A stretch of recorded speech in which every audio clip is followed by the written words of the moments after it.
Good morning students. Today we are going to study remaining part of chapter number 14 light, shadows and reflection. तो हम light के बारे में भी पढ़ चुके थे और शेडोज के बारे में भी पढ़ चुके थे. आज हम पढ़ेंगे एक्लिप्स के बारे में. So what is eclipse? An eclipse is an event which is caused due to a straight line configuration of three celestial bodies.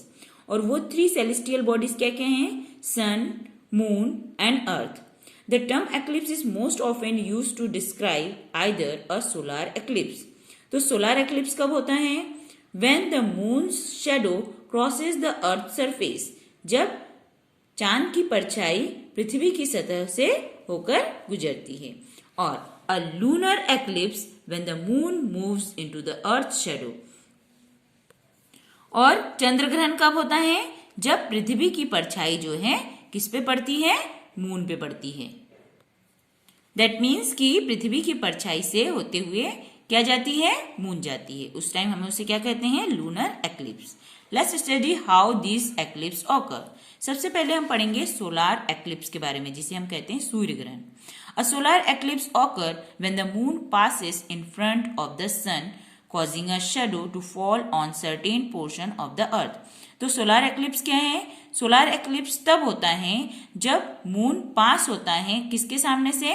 सन के सामने से, और उसका जो शेडो है वो पृथ्वी के कुछ हिस्सों पर पड़ता है.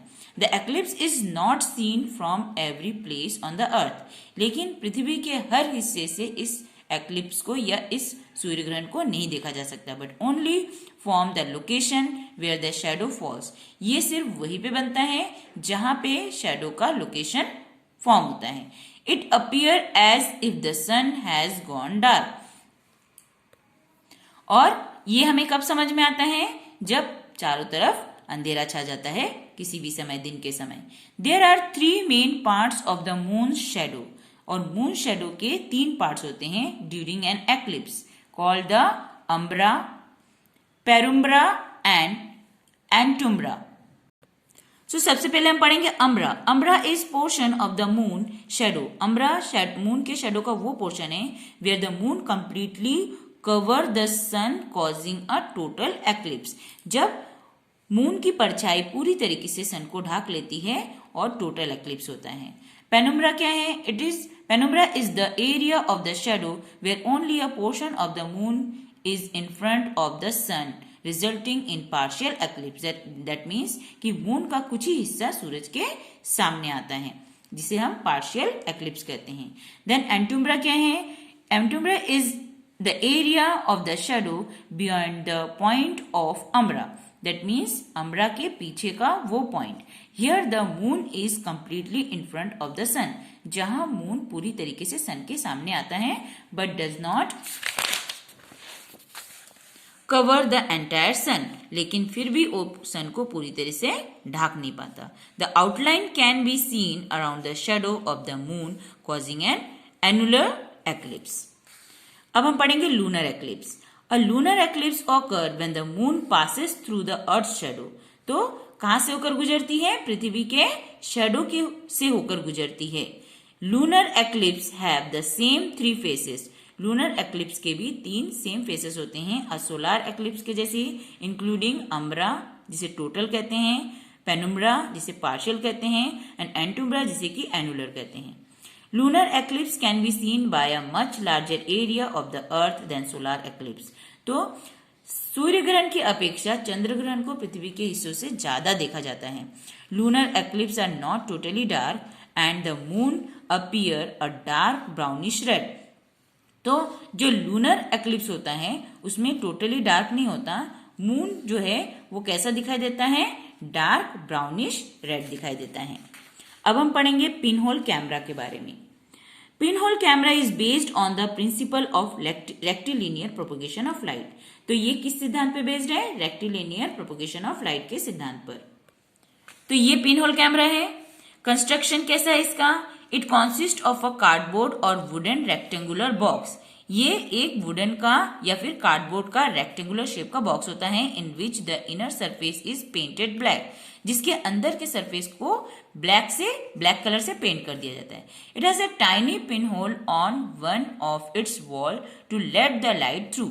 और इसके एक तरफ क्या किया जाता है, एक छेद कर दिया जाता है ताकि इससे रोशनी अंदर जाए. The wall of the box in front of the hole has a transparent screen.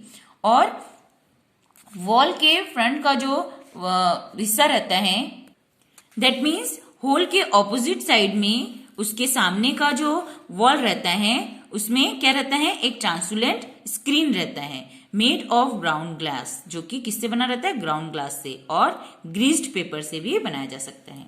ये काम कैसे करता है, when an object is seen through the pin hole camera and inverted images is formed on the ground glass plate. तो जब उसके camera से हम किसी ऑब्जेक्ट को देखते हैं तो उसका इमेज कैसा बनता है, इन्वर्टेड इमेज बनता है. किसके ऊपर, ग्राउंड ग्लास प्लेट के ऊपर. और इसकी विशेषताएं क्या है जो इमेज बनती है, the image form is real and inverted. Image real होता है और इन्वर्टेड होता है. Image is generally smaller than the size of the object. और साधारणतया उसका जो इमेज है, जिस भी ऑब्जेक्ट का इमेज बन रहा है वो उससे छोटा बनता है. Advantages of pin hole camera क्या है, a pin hole camera has the following advantages. No focusing is required. इसमें फोकस की जरूरत नहीं पड़ती. There is no lens in a pin hole camera. और पिन होल कैमरा में किसी भी तरीके के लेंस का इस्तेमाल नहीं होता. Therefore the images is free from spherical and chromatic aberration. अब हम उसके डिसएडवांटेजेस पढ़ेंगे. A pin hole camera has the following disadvantages. The image form does not give any detail. Usually the image is hazy. तो image से हमें बहुत ज्यादा detail नहीं मिलता है क्योंकि ये कैसा बनता है, हेजी बनता है. The image is obtained on the screen. और इमेज कहाँ बनता है, स्क्रीन के ऊपर. A pin hole camera can not be used for studying moving object. Pin hole camera का इस्तेमाल हम मूविंग ऑब्जेक्ट को स्टडी करने के लिए नहीं कर सकते हैं. अब हम पढ़ेंगे reflection of light. The bouncing back of light from a surface is called reflection. जब रोशनी किसी चीज के ऊपर पड़ती है और उससे टकराकर वापस जाती है तो हम उसे लाइट का रिफ्लेक्शन कहते हैं. Reflection of light help us to see most of the things around us. और रिफ्लेक्शन की वजह से हम अपने आसपास की चीजों को देख पाते हैं. The ray of light falling on the surface of an object is called incident ray.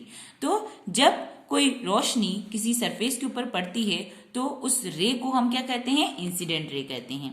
And the ray of light that comes back after reflection, जब वो टकराकर वापस जाती है तो उसे हम रिफ्लेक्टेड रेज कहते हैं. Reflection of light by a surface depend on the nature of the surface. और रिफ्लेक्शन किस चीज के ऊपर डिपेंड करता है, जिस सरफेस पे वो गिर रही है उसके नेचर के ऊपर. अ रफ सरफेस और irregular surface reflect the parallel beam of light in all direction.